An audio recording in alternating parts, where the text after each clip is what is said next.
All right, Ramsey, you know as well as I do, selling a business isn't just about spreadsheets and signatures. At least, not for most people I meet. It's, there's so much wrapped up in the decision, right? The business is like a part of their family. Especially here in Georgia, you see these multi generation spots. A lot of local restaurants, those family run shops over in Alpharetta, where it's not just the owner letting go, it's the whole family, the employees, even the regulars in the community feeling something about it. Yeah, absolutely. It's funny. Well, not funny, really. It's almost universal how emotional it gets. And it's like we talked about a couple of episodes ago, Claudia, that attachment can sneak up on people.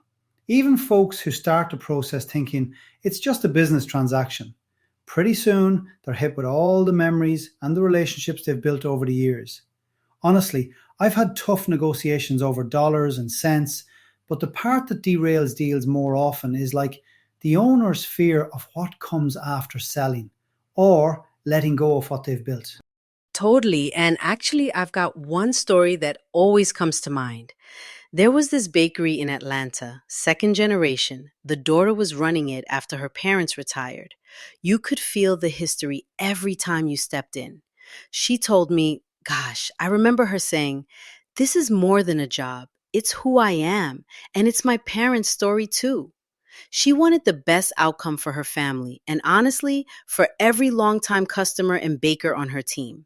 She literally spent months wrestling with the idea of like handing over the keys. It was more about keeping her parents' legacy than maximizing price. Yeah, that's such a good point. And sometimes there's this tension between what the heart wants, like keeping the legacy intact, making sure the team's treated right, and what, the numbers suggest. You and I have both seen how much those ties to the community or to just one team member can totally change the pace or even the direction of a sale. I've seen deals stall because the owner's kid decided they might actually want to run the business after all. And it's tough balancing what's best for everyone. Absolutely. You can't ignore the emotions in these transitions. I feel like every time just slowing down and giving people that space to work through it is almost more valuable than all the technical checklists. And it boils down to people every single time. That's something we've touched on throughout this podcast and it's the through line. So let's shift gears just a bit, even though honestly, you can't really separate the emotion from the process, right? Still, if you're going to sell a business here in Georgia, you got to get the process dialed in. That's one of the most common mistakes we see. Owners just sort of winging it and hoping for the best. There's a lot more to it: prepping financials, keeping things confidential, then buyer due diligence. It's not just a post it online and see what happens sort of deal. Right. And sometimes people underestimate like just how nitty-gritty the prep work can get. Old invoices, clean profit and loss statements, even the lease agreement hiding in the bottom drawer. Every detail matters. Talking about confidentiality, a lot of owners are worried their employees or even their competitors will find out too soon. Keeping things on the down low, running a tight process, that's what gets you real buyers in the door. And you're exactly right. The details can surprise even experienced business owners. I'll give an example. Recently, I was helping the owner of a Marietta HVAC company sell. We thought things were moving along smoothly. Then, bam, buyer brings up a handful of questions about some old tax filings. Turns out there were a few loose ends from years ago, but that's where strategy kicks in. Instead of panicking, we worked with a good CPA, got the documents in order, gave full transparency, and kept the buyer at the table. Honestly, if that team hadn't reacted quickly, maybe the sale wouldn't have happened at all. Yeah, having the right advisors is everything. And not just your buddy who's a lawyer, but someone who actually knows small business deals in Georgia. There's a big difference. I know we've said it before, but a good accountant and an attorney who've walked this path can save you from so many headaches. Like even before due diligence starts, they see red flags you don't even know exist yet.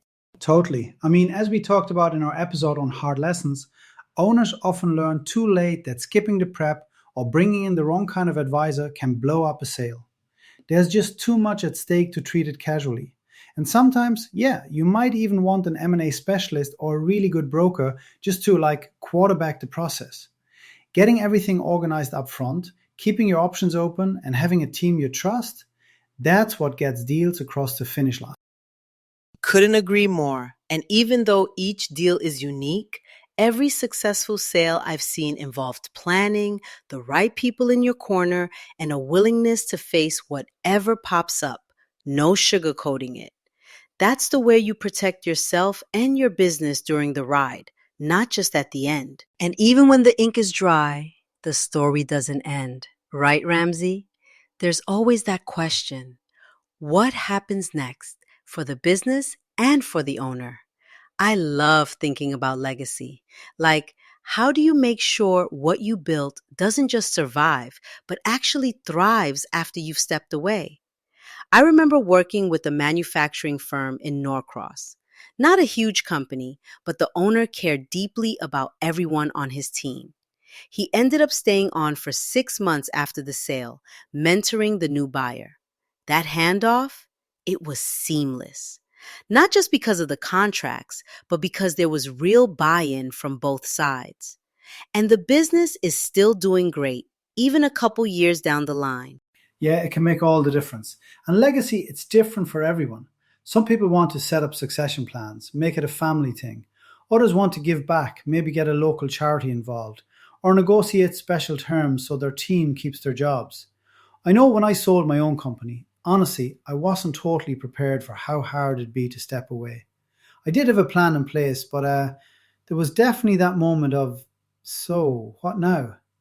I'm glad I spent the time defining what came next. It made the transition a lot smoother. If you don't have that vision, it's easy to feel lost, even if the bank account looks good? That's so real. Sellers need space to consider not just what they're leaving behind, but what they're stepping into. And there are options: mentorship roles, creative projects, spending more time with family, or even supporting the business in new ways. We've seen people negotiate all sorts of creative terms. Sometimes it's about charitable giving, sometimes about letting the brand carry on in a new direction. There's no one right answer, but planning ahead, that's key. Yeah, and having honest conversations early and often about what you want your legacy to be, that pays dividends. And if you're listening and you're thinking about selling, or you're already deep in it, just know the story keeps going. It's your legacy. Define it the way that fits you best. Couldn't have said it better. Well, that's it for today's episode. We hope these stories and thoughts help, whether you're at the start of your transition or just thinking ahead. Ramsey, always a pleasure having these conversations with you. Same here, Claudia. And thanks to everyone for tuning in. Your journey matters, and we are here for all the ups and downs. See you next time on Transitions with Ramzi and Claudia. Take care, Claudia. Thanks, Ramsey. Bye, everyone.